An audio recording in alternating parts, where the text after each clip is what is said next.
waxaan Saadaam Xasan Salaad waxaan kuu guuriyey Muno Axmed Aadan oo meherkeedu uu yahay 100 garaam oo dahab ah anigoo wakiilka aabaheed Axmed Aadan guurkaas iyo meherkaas waa DJ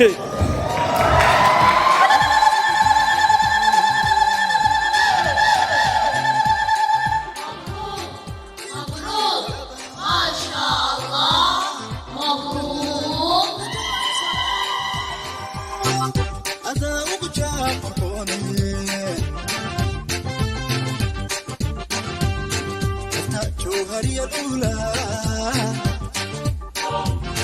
عبيقي كجاماتو كاجه سمويدو وجه